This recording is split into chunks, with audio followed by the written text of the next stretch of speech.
This is Vanessa Urena, and I'm really excited to announce my new store, Sword and Scythe, where I'll be offering magical art, materia, and services beneath Mars and Saturn. You can visit the store at swordandscythe.com and be sure to sign up for the email list to receive early access to new releases. Speak the charm of make, charm of make, charm of make, charm of make. There will come a time on the planet Earth when science and technology will be long forgotten. When wizards will rule the world. This is the Arnemancy Podcast. The world is weirder than we know. Join your host, Reverend Eric, and his diverse array of amazing guests in an exploration of tarot, magic, the occult, and the history of Western esotericism. The Arnemancy Podcast exists thanks to the support of generous listeners like you. Please consider supporting this podcast for as little as $1 a month at patreon.com/Arnemancy.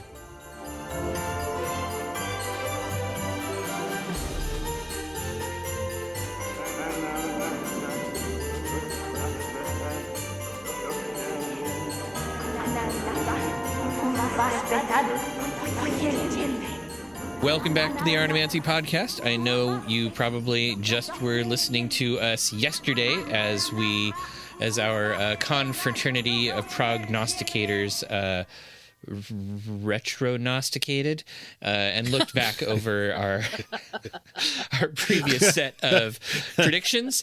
If you didn't listen to that, please go back and listen. This is I'm here with my good friends T. Susan Chang and Andrew B. Watt. I am Eric L. Arneson. We are all people who enjoy having one initial to help us stand out from the crowd. And this is what I think the third or fourth year in a row that we've done this. I think it's 4 years. Yeah. That's right. That's right. Yeah. And I'm going, so like just real briefly, would you like to introduce yourselves? Andrew, we'll start with you this time.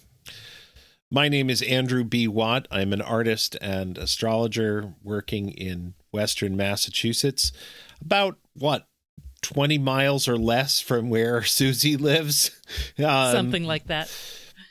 I'm available on the World Wide Web at andrewbwatt.com. I would say that my big contribution to astrology these days is trying to poeticize a great deal of the Greek mythological content that's associated with the sky and work it in with the system of the decans, the 10-degree subunits of the zodiac.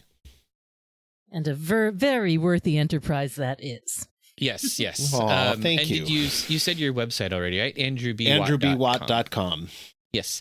And Susie, would you please introduce yourself briefly? Yes, I am T. Susan Chang. Mostly, I am an author, tarot reader, and tarot teacher. Write a bunch of books, give a lot of workshops, talk about tarot to everyone who will listen, and I make a bunch of products as well. The main website for me is tsusanchang.com, and there will be a bunch of other links on Eric's website. Mm-hmm. Yes. There will be plenty of links in the show notes, so make sure you go and check those out.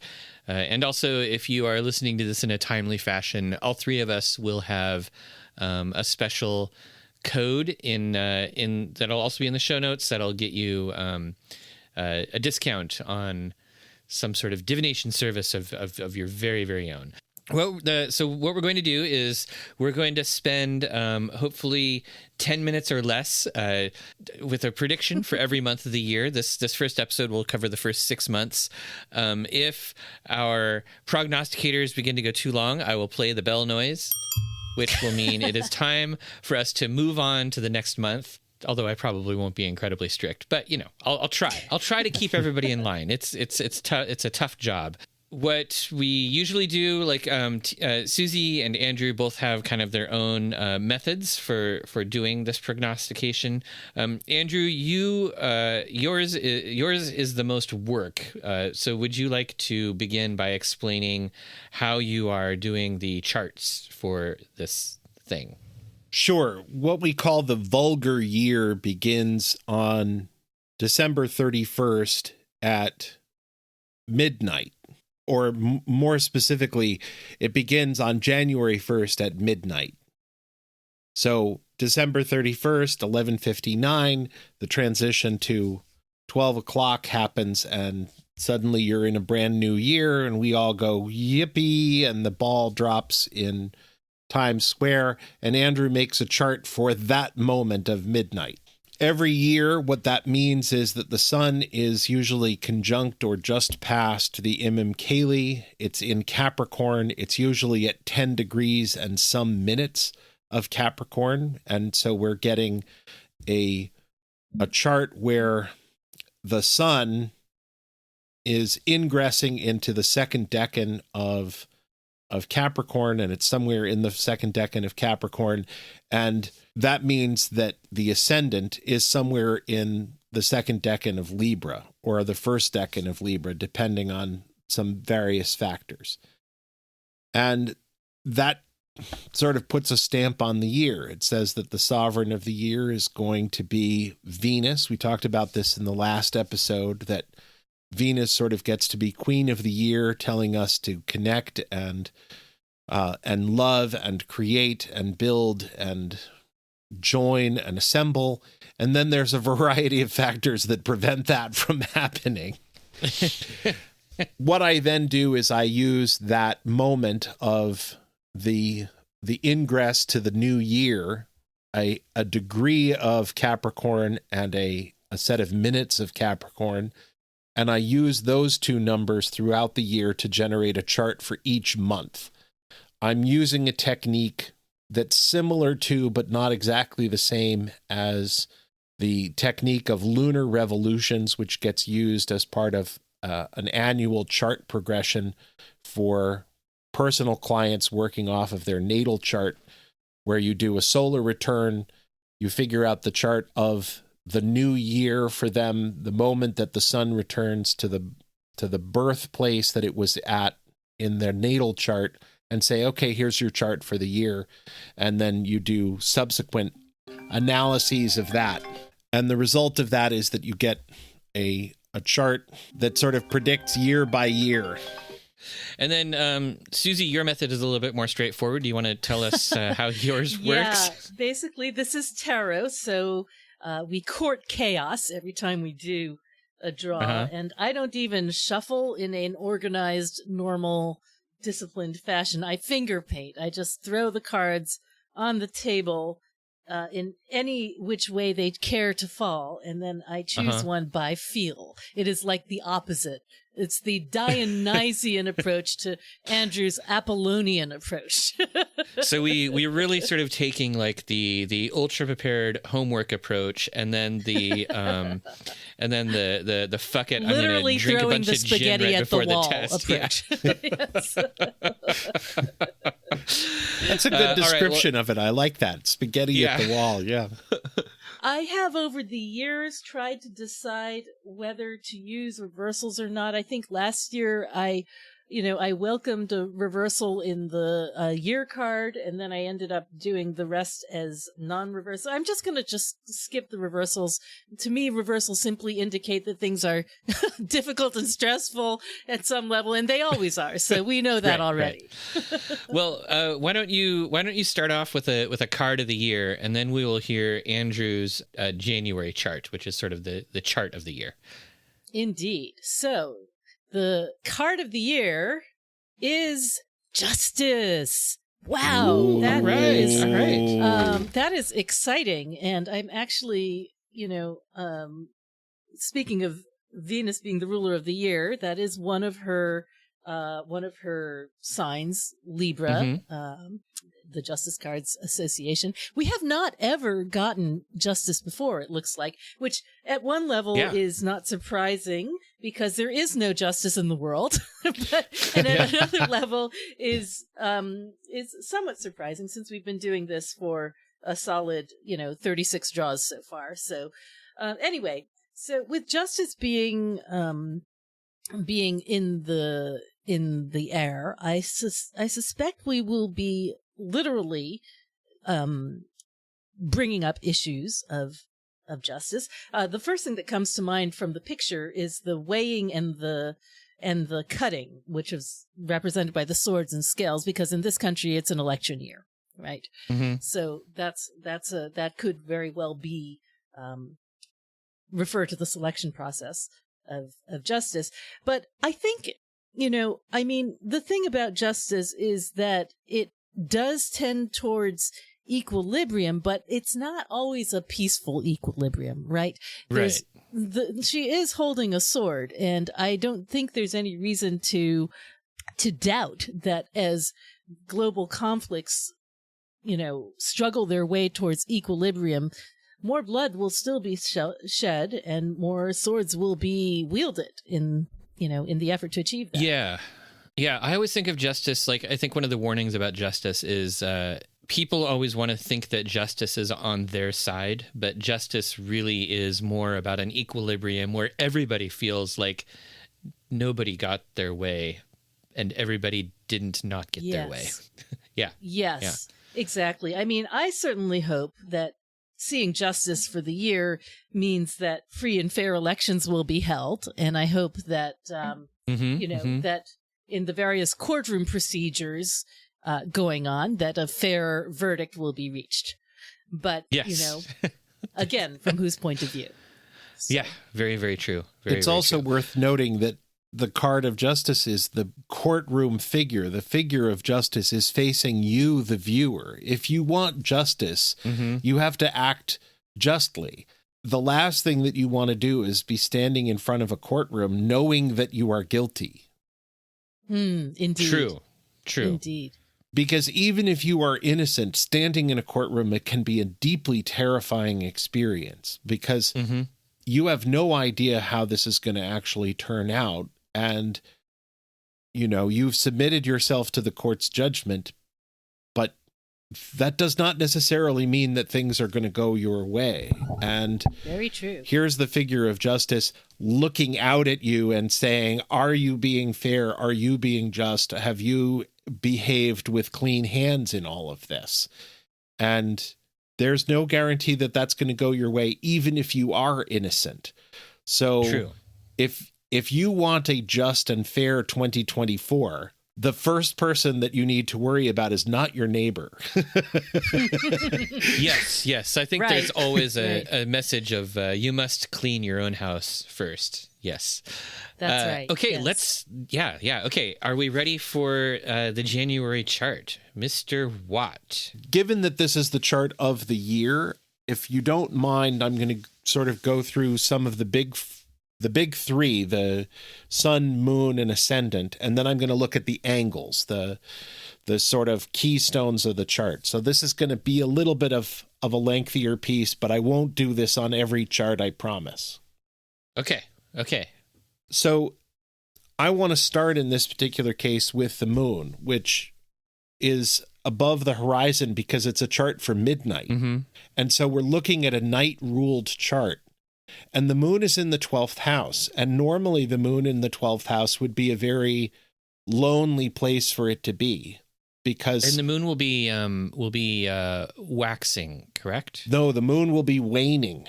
But in a night chart, it is okay for the moon to be waning because she's returning to her natural state, which is darkness. So even though the moon is waning, it is about completion of cycles. It is about finishing off old business. And it's also about creating a stable set of situations for the future.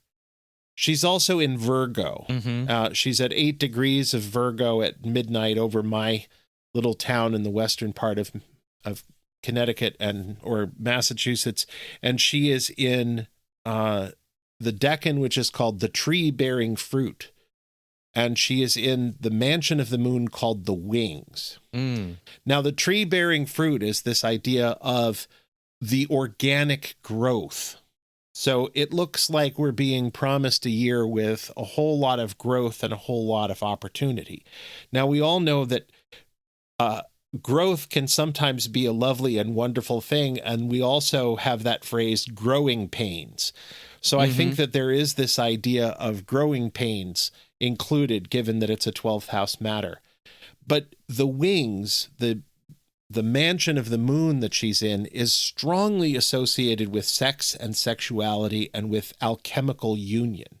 Last year, we saw a whole lot of stuff specifically around Roe versus Wade. And I can see that one of the big things on the table this coming year is a realignment around issues of sex and sexuality, specifically coming out of what are we going to do about abortion rights in this country? What are we going to do about the rights of women?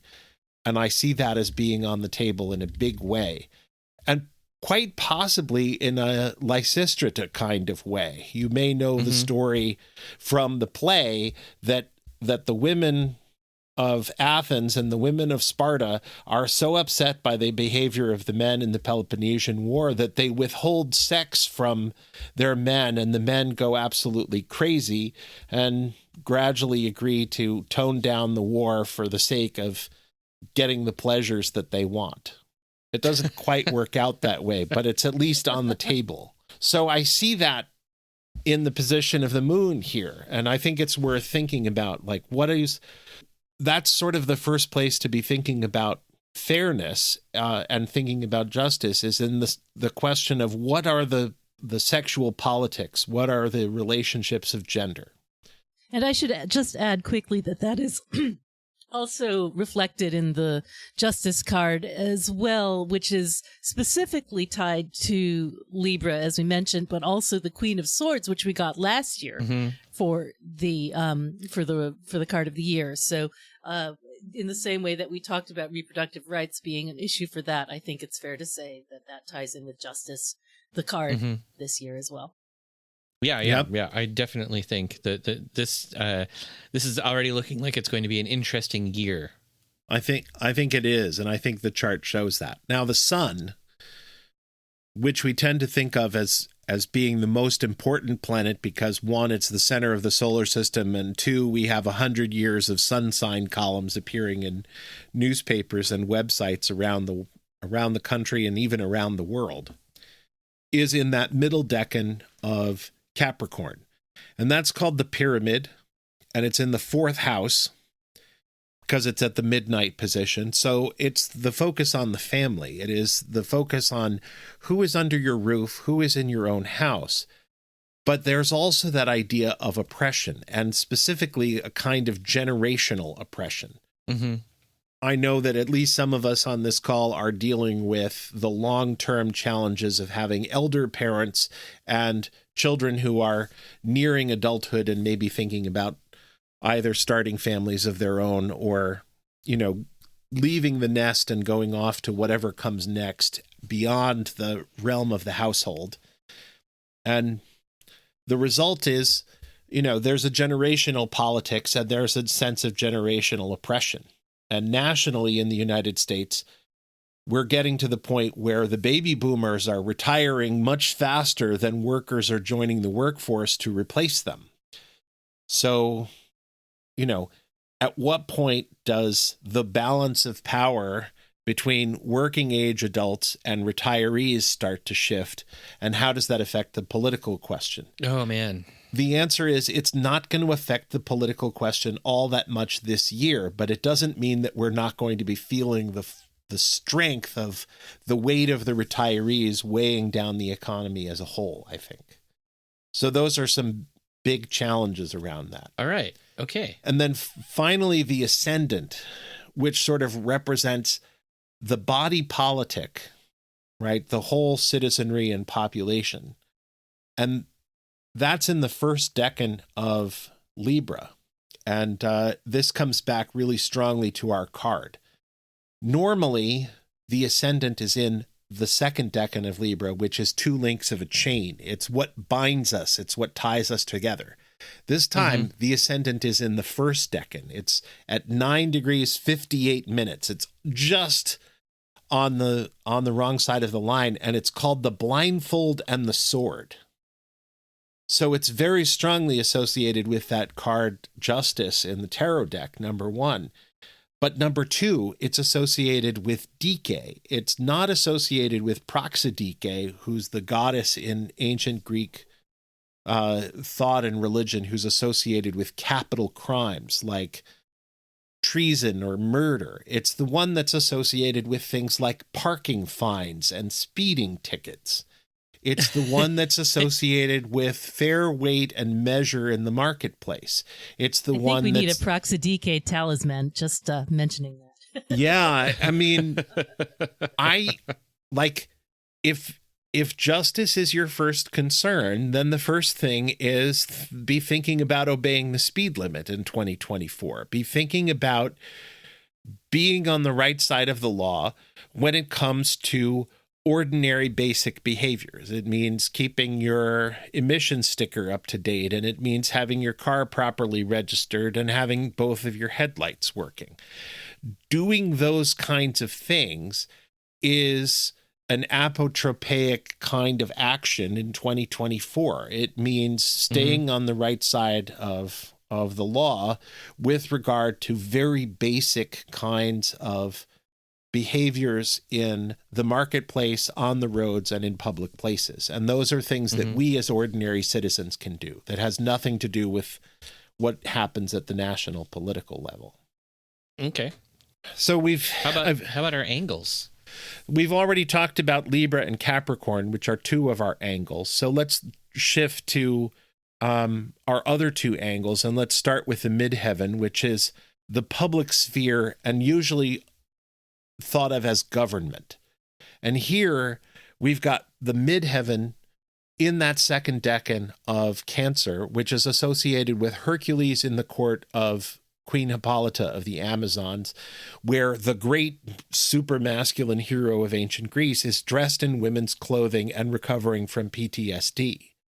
And I think that this shows that somebody in government, lots of people in government, are going to continue to be making a bunch of issues out of trans identity questions and sexuality, and it's not going to go well. Like the nature of the conversation has moved on in a lot of ways, and being able to make political hay out of this issue is not going to land as a practical issue at the voting booth. So if you're in politics, this is not an issue that's going to land with the voters or mean a whole lot to them. Okay. All right. The final angle is Aries, because we've got our angles in cardinal signs in this chart. We've got a big question of being in opposition, because Aries is a Mars-ruled sign, with others, important others, spouses and romantic partners, business partners, political allies. Foreign relations is potentially going to be a place for a lot of conflict and a lot of ongoing conversations where there's going to be productive conflict between different groups that see their interests as lying in another direction from where we see our interests. Whatever you define as we, there's a risk that we is going to break apart into several different unique I's. So I think that that's a critical risk. That's going to be exacerbated by where the nodes are. At the moment, the nodes are going to spend pretty much all of 2024 in Libra and Aries. And for them to be in the first and seventh house says that whoever the others are in your life are going to need more from you than you're currently giving. But that means that the shit lands on us, right? If we think of the north node as being the mouth of the dragon and the south node as being the tail of the dragon, the shit has to come out somewhere. And whatever it is that the dragon eats, the desire for connection with others is going to be really big this year. But that means that the crap gets dumped into our personal lives. And that, I think, is one of the critical lessons of 2024 is if you feel a hunger to connect with somebody, go ahead and make that connection, but be prepared to shovel your own shit and get it out of the way, because you're going to produce it. Okay. So I think that covers 2024, and we can call the episode to an end now. All right, we're done. No, not really. But Okay, well, now I think it's time for Susie to draw a January card. All right, January card. Let us see. It is the devil. Der Teufel! Der Teufel! Indeed. Yeah, so I'm just checking really quick to see if we've gotten this before, because I believe don't think we have. No, we haven't. Okay. You do? All right. No, I had a memory in my mind, but apparently I made it up. So, all right. So the devil, I mean, I think it's probably fair to say that we have a lot of devil things going on in the world, even as we speak, which will probably not stop as we head into January. One thing that I associate the devil with, because of his Capricorn associations, is the pandemic. And I know nobody wants to hear this, but back when the pandemic started, it was, you remember that everything was in Capricorn all at once, Saturn, Pluto, the conjunction in Capricorn, and this card kept coming up as everyone being shut in their houses, the devil card. So, I mean, I wouldn't be surprised if there was some kind of, medical news, as far as pandemic goes. It might not necessarily be COVID. It might be something else, but I do think there's going to be some kind of medical news. Sometimes I've found personally that the devil is actually good news, like a new booster or a new vaccine or something like that. Interestingly enough. So that's a possibility. It doesn't have to be all doom and gloom, although I know that is our specialty. I think what we've learned is the more doom and gloom we predict, the more right we usually are. Unfortunately. That's true. Unfortunately true. I also would expect the economy to be in the news with the devil card. I mean, it could... we are all, we just had news recently that the Fed has been signaling that it's done with rate hikes and that, we may be starting with rate cuts again. But I don't know whether that's really going to play out. Nobody does. Anyway, but I do think the economy will be in the news, particularly in January. And there may be even something going on with currency. I don't know if there's any more news to be had in the cyber currency realm, but there always is. There definitely will be more. I'm sure there's, So maybe some cryptocurrency bad news. Exactly, cryptocurrency bad news or news, just news. I frequently find associations between the devil and debt. So there might be some more student loan news or something of that nature too. Yeah. And of course, the debt crisis. That's going to keep coming back because they've just basically kicked the can down the road again in this country as far as raising the debt ceiling. So I feel like if there are two things we can predict for every month, first it'll be the hottest of those months on record, and second there will be a debt crisis in it. There's the psychic predictions. You should put a new column in the spreadsheet for Eric's psychic predictions about climate crisis. Indeed. Coldest January on record. That's what I'm hoping for. Okay, Andrew, do you have anything else for January, or did you cover it pretty well in the chart of the year? No, and I do have a couple of things that I think are relevant to January specifically and not necessarily for the whole year. Okay. The first is that we've got all of the personal planets in the third house in Sagittarius. So on January 1st, we have Venus and Mercury in Sagittarius along with Mars. Now, in a mundane chart, the third house is associated with logistics and communication. So it's associated with internet service. It's associated with highway systems. It's associated with transportation grids. It's associated with electrical distribution grids. And Sagittarius is also the sign that is a triple-bodied sign. It's feral because it's an animal. It is humane because it's a centaur.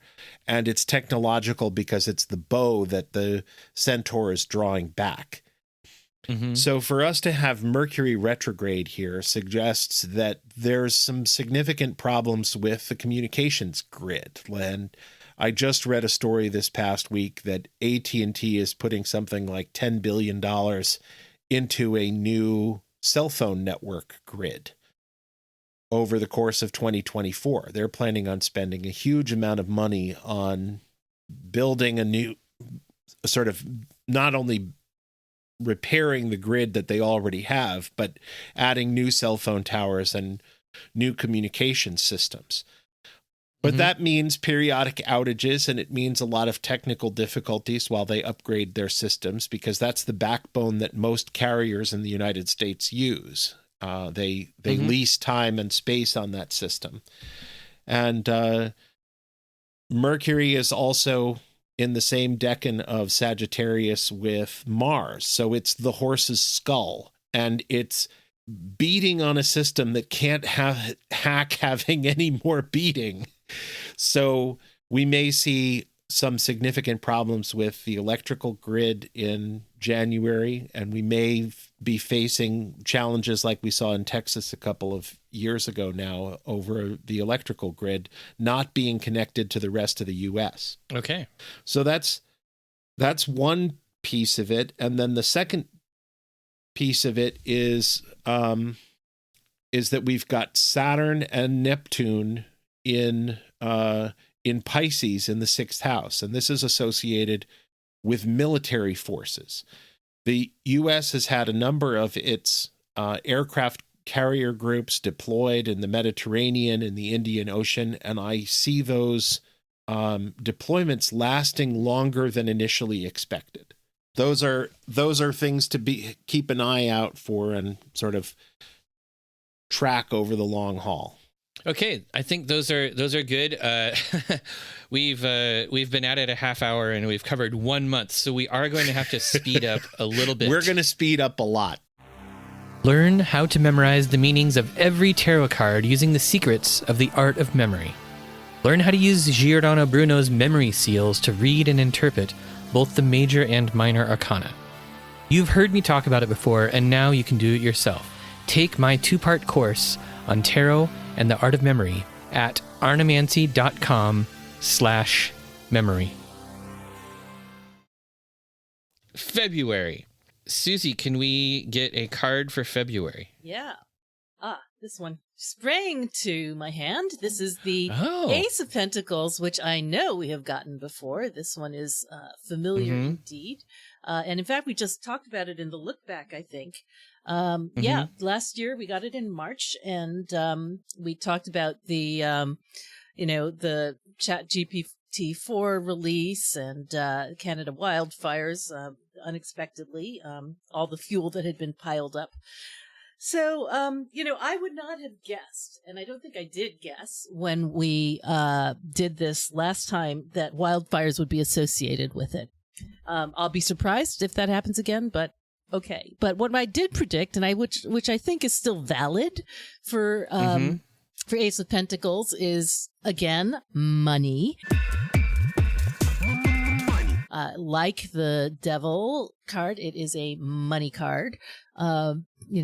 Commodities, grain, earthquakes, things that are of the earth.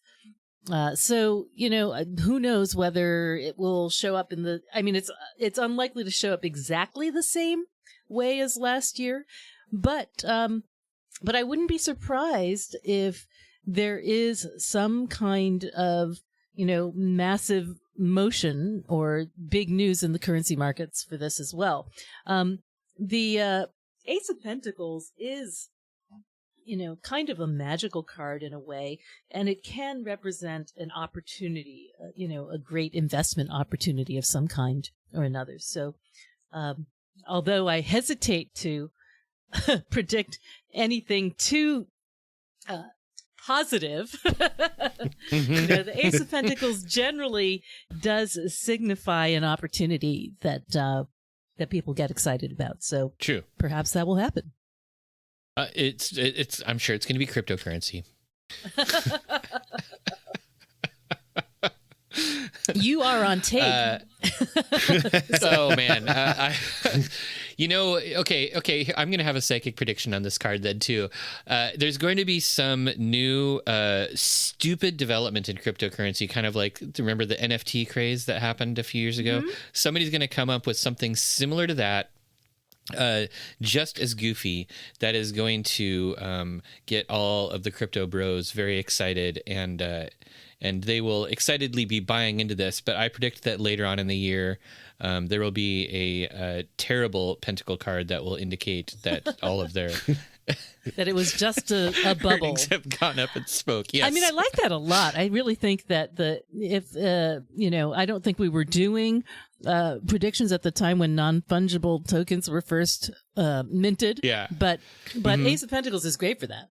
And Andrew, what do you got for us in the sky? So the first thing that I've got is that Uranus in Taurus is just under the ascendant. So early February, some kind of significant upheaval, again, in the body politic. There may be significant concerns about rising food prices in February. We did not have a great harvest year. We did not have a great year for raising livestock. Prices for wholesale grain and such were through the roof. So prices may go through a spike in January, late January, early February, and there may be frustrations around that are visible in the political climate. Mm-hmm. The second thing is that Pluto, which has been direct for a little while now, will at that point be back in Aquarius, and it's in the 10th house. All through 2023. I wish I had said this last year in the episode, but it only became clear based on what Pluto was doing this year. Whenever Pluto has been in Capricorn, it has meant that the negotiations between owners and workers have favored the owners. Oh. Whenever it's been in Aquarius, those conversations have favored the workers.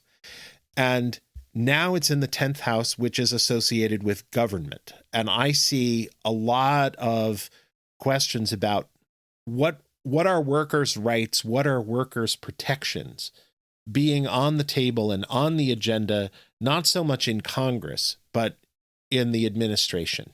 Okay.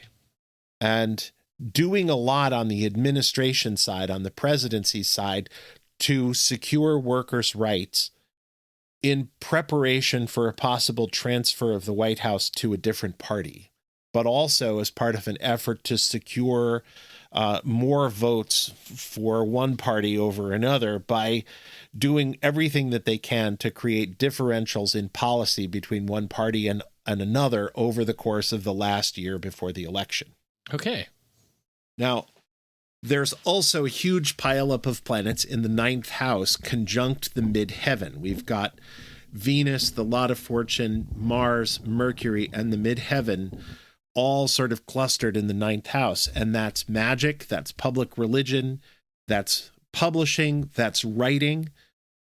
It's also higher academia. And we've had a lot of ongoing trouble in university culture. In the last episode, we talked about Ivy League presidents being called on the carpet. And this looks like a whole lot of controversy in that realm that needs to be addressed or is addressed very publicly, and maybe some colleges going under. That was a story that started to appear in 2022. And I see that perhaps continuing in 2024 with colleges running out of money and deciding to close their doors. Wow, I think that's a very bold prediction. That'll be interesting to see. Yeah. Okay, anything else? Should we move on to Let's move on. March? All right, March. Forward march. Okay. Speaking of which, this is the Knight of Swords, whom we have not seen before in our prediction episodes. He certainly looks like March, coming in like a lion. Now, this is the most warlike of knights. So I would suggest that there is going to be, military activity is, of course, chronic and perpetual. But I think we would see a peaking of that activity or some very large military development in March. It could be a taking of territory or a taking back of territory, but one thing is for sure: there will be things in motion. Okay, that makes sense. Is that it? Oh, do I have anything else? Well, the other thing is that with it being a court card, Mm-hmm. I would not be at all surprised to see if there are personalities, corresponding to the Knight of Swords personality in the news. Now, who that's going to be, I couldn't tell you, but it will likely be a politician. I mean, that seems pretty obvious because it's an election year and because we've got this, the Knight of Swords is a wielder of words, right? And so that seems likely to me, but chances are there will be other manifestations of this archetype as well. Can I ask a stupid American question, one that I should probably know the answer to already? When do the primaries get decided for the presidential election? What month will that be? Well, the primaries are all in different months, but they'll be sort of resolved at some point, right? Oh yeah, the convention. So when do the conventions happen? The primaries all occur between January and June, and they're all expected to end by June of 2024. And then I think both conventions are either at the very end of May or they're both in June. But the whole thing is the general election really begins in late June, early July. Okay. All right. Okay. The chart for March is actually on February 29th. We have a leap year this year. It's for 3:42 a.m. Eastern Standard Time. There's a couple of things. The first is that we've got Pluto, Mars, and Venus all in Aquarius in the second house. And this is Mars coming up to conjunction with Venus. And that usually means that Mars is more ardent. So this looks a whole lot like fussing over rate hikes and the Fed trying to keep things cool and not raise rates, and financial issues in the larger market perhaps overwhelming the existing system. The decan that the conjunction is taking place in is in Aquarius, so we've got Heaven and Earth is the name of this decan, and it's the ideal, what do we want to have happen versus the facts on the ground. And I see the Fed saying, oh, well, we don't really want to raise rates, but the actual facts on the ground require us to raise rates. Or the facts on the ground mean that we really do have to lower rates and do some kind of quantitative easing. I can't say for sure which way it goes, but that's a place where we should be watching very closely as to what goes on, because overall Pluto is saying favor workers, favor the working class of the people who are actually doing the labor. And that is actually Aquarius too. That is part of the territory of the Knight of Swords. So there's another layer there. Oh, nice. Oh. Mm-hmm. And then we've got Saturn, Mercury, and the Sun all in the middle decan of Pisces. And that decan is called the Net, and it's in the third house, which is again about communications and infrastructure. And is this cyber warfare? Is this, the Biden administration and the country having to worry about cybersecurity? There's a piece in Barron's News this week about how corporations and federal and state and county agencies are all desperate to have more cybersecurity personnel. And this looks like this is the time of year when we are most likely to need those cybersecurity personnel. And there's a whole lot of attention on securing computer systems against intrusion. That looks a whole lot like what was being called active measures being taken against the U.S., or a decision to defend the United States against active measures of various kinds. All right. Okay. Well, that's that. All right. That sounds like it'll be an interesting month, especially as we are leading into our total solar eclipse in April. So, Susie, you want to start us off by pulling a terrifying card for April? Trying to see if this is the one. I think this is the one. Terrifying. It's the Empress, my friend.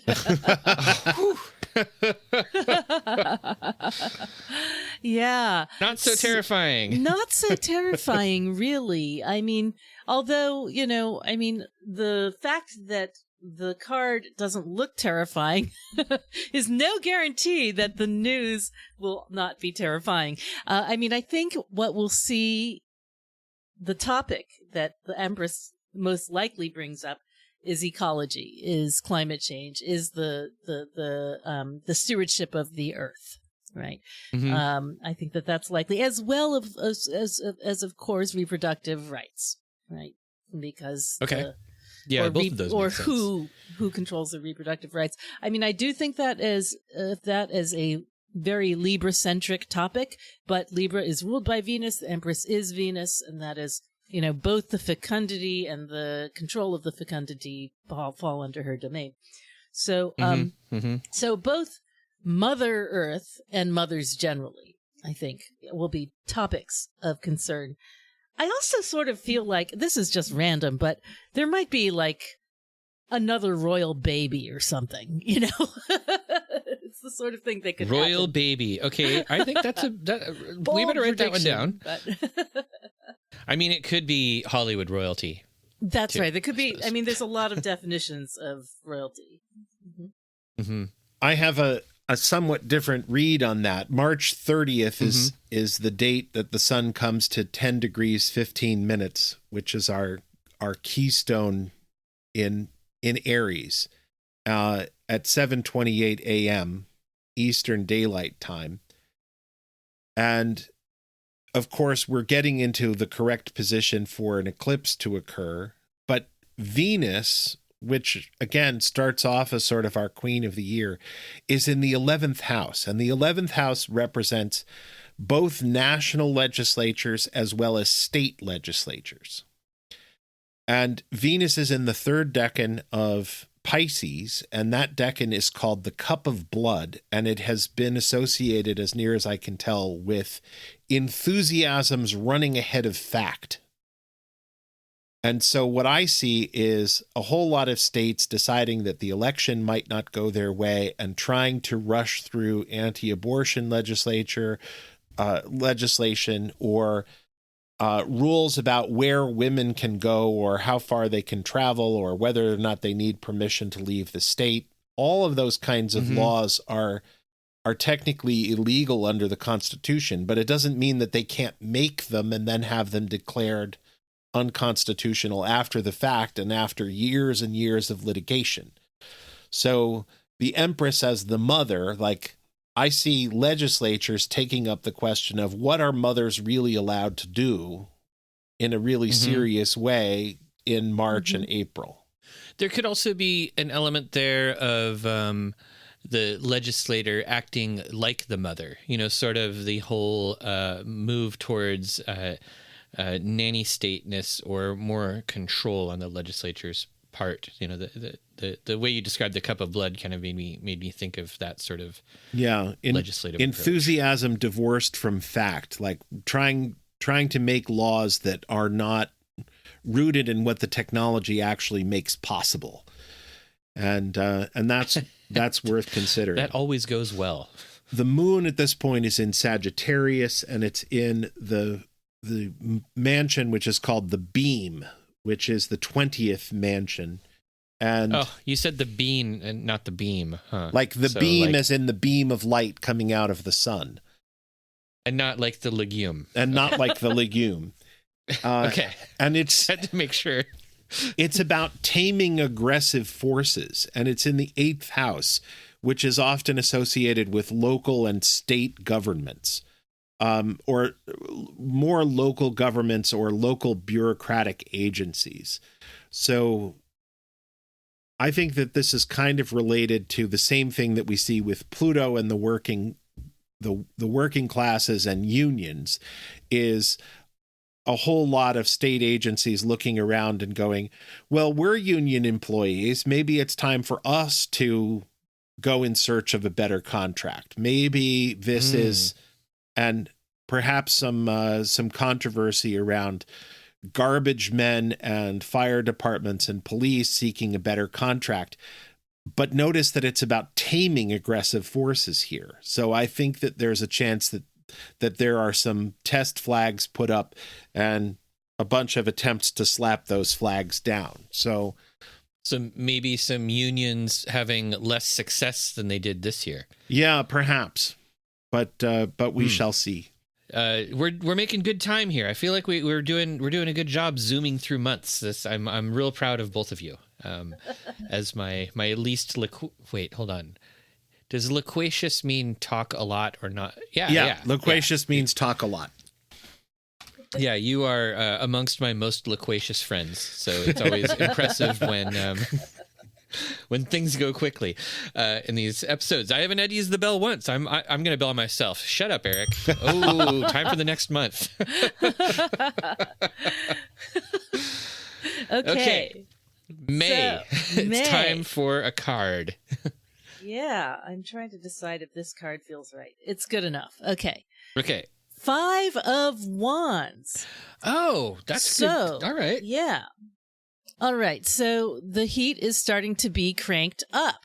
Hadn't it before, but like its friend, the 7 of Wands, 5 of Wands can really broadcast heat-related disaster. So the difference, however, is that where the 7 of Wands tends to be more expansive and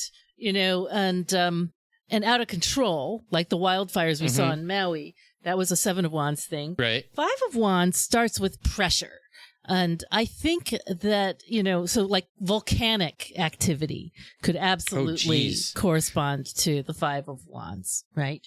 The other thing that 5 of Wands often correlates to, in my experience, is competition, fierce competition. And it doesn't have to be violent competition. We could be talking about Olympics, for example, or just like really visible athletic competitions or something like that. But the description that Arthur Edward Waite gave for the 5 of Wands was mimic warfare. So, would that all our warfare were mimic, but I think that's probably too tall an order for any month of the year or less. But there's an element to there that could be something like a false flag, or kind of similar to the cup of blood that Andrew just mentioned, an enemy that doesn't exist, which we know that Americans, actually, I suppose people everywhere are always eager to go after, we want an enemy. So even if there's one that isn't there, we still like to go after it. Yeah, that's true. That's true. We do. All right. Is that all you? That's pretty much. Yeah. I mean, I think. Okay. Yeah, I'm trying to think if there's anything else besides those points that I'd like to hit, but I think that's pretty much it. Heat-related disaster, likely volcanoes. Especially volcanoes and competition. Literally the Lord of Strife. I like how we ended our retrospective saying that, like, I guess we could go bigger with our predictions, because it seems like we miss big stuff because we just don't guess. And so Susie's like, you know what, volcanoes.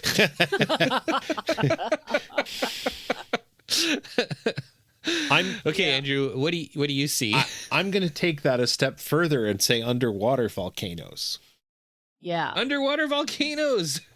Because we've in the chart for April 29th at 10:39 p.m. Eastern Daylight Time, we have a relationship between that 5 of Wands decan, which is if I'm not mistaken, is the first decan of Leo.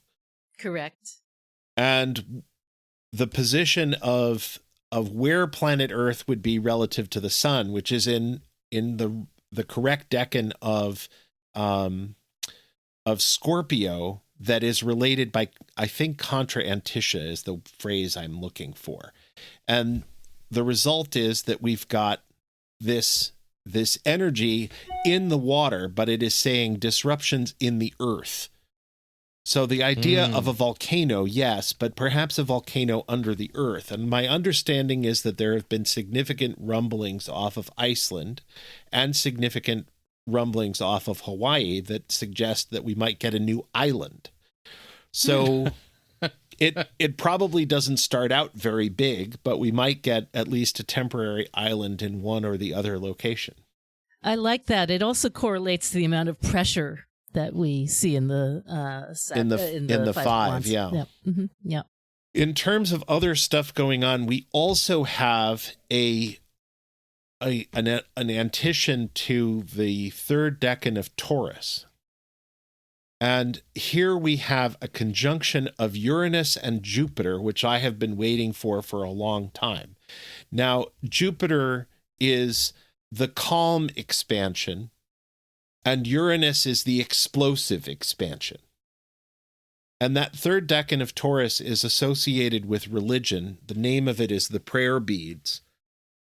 And it's in the 6th house, which is rank and file of the army and the working class and sort of the sort of ground level of operations within a company. You know, the client facing the retail guy, the barista behind the counter, anybody who's sort of directly facing the customer. And one of the ways I could see this manifesting is a revolt against mistreatment in the agricultural sector or in the mining sector. Huh.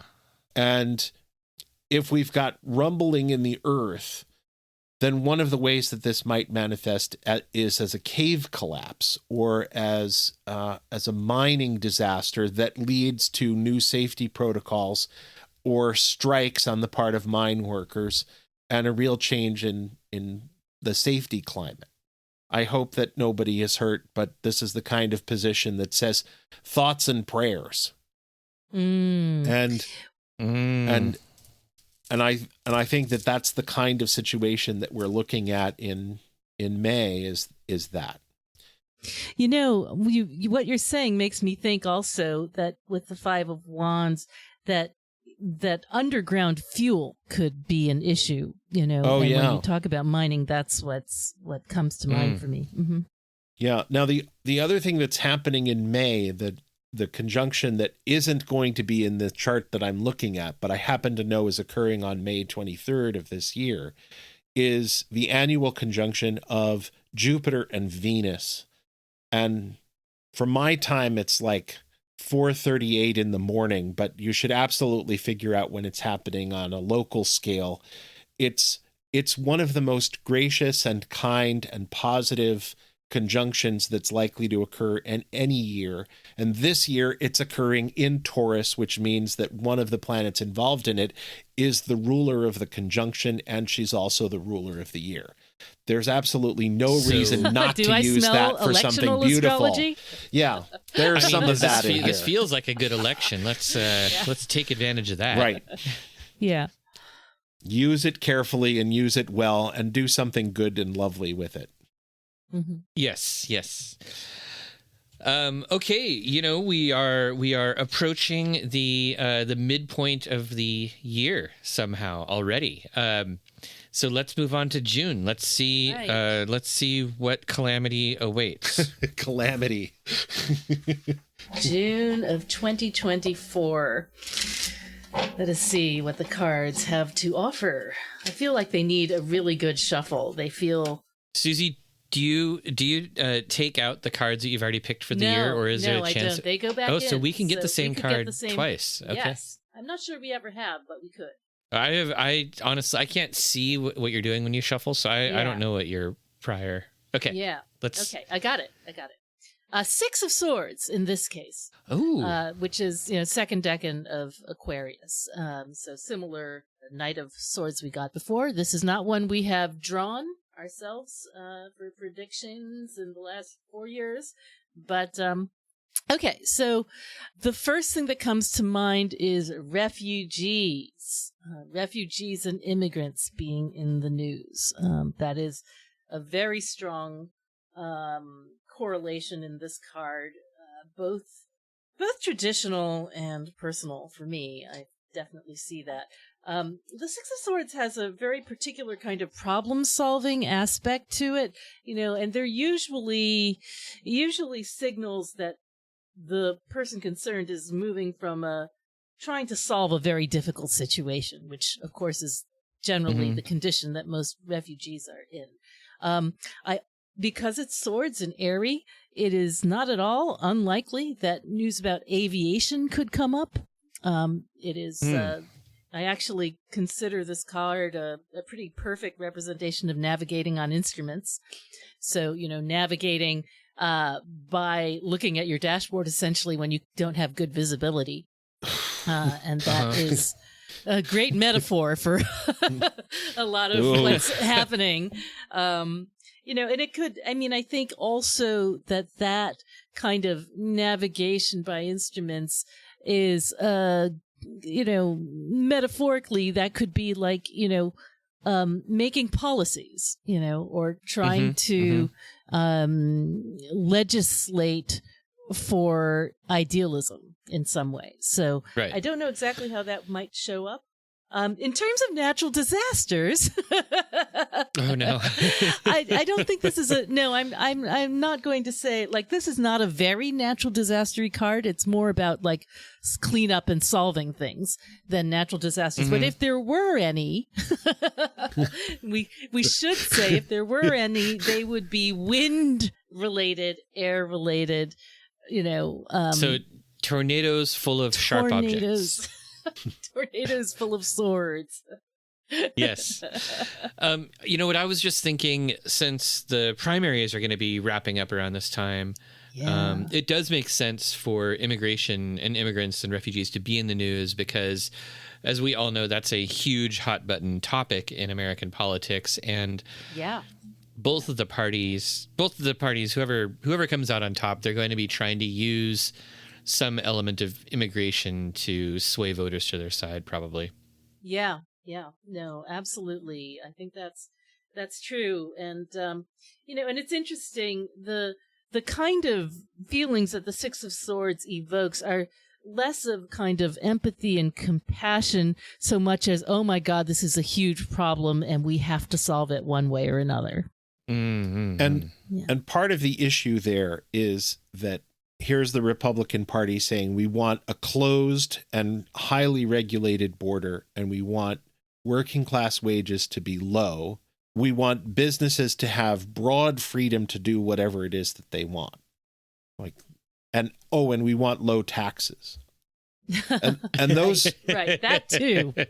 But those four policies are fundamentally incompatible with one another.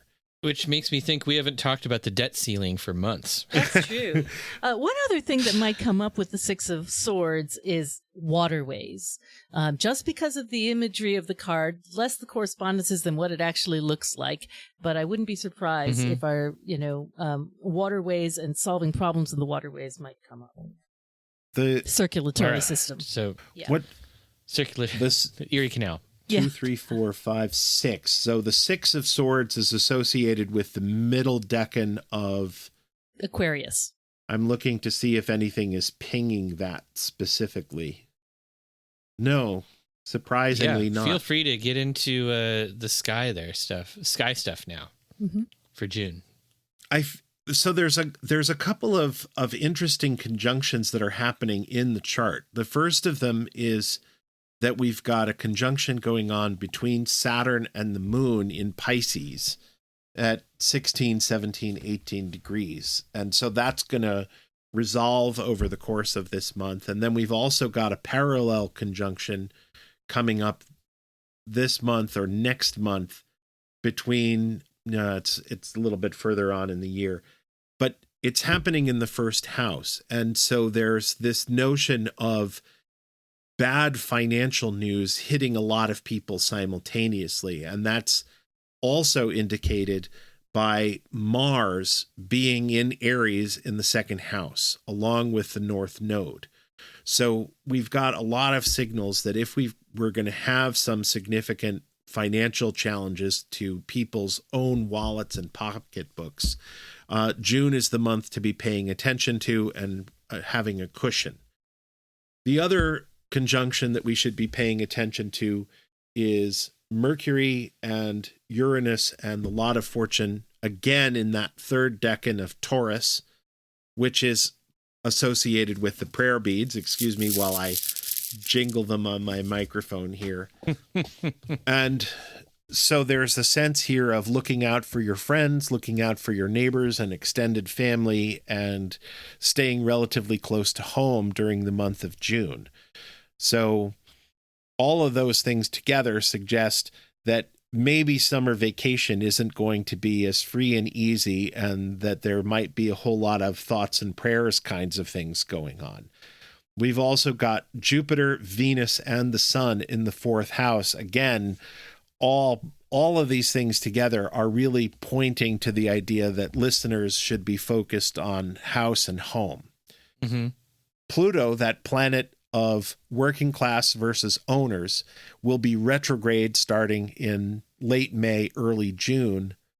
And by the end of the year, it's going to be back in Capricorn favoring owners. So strikes beginning after June are not as likely to have positive endings as the ones that begin before then. And there's going to be a long period of struggle in the middle part of the year between workers and owners making threats to one another, and the stress sort of favoring the owners for a little while rather than the workers.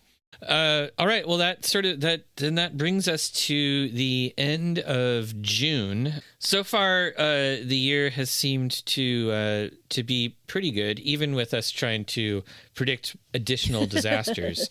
I feel like it doesn't.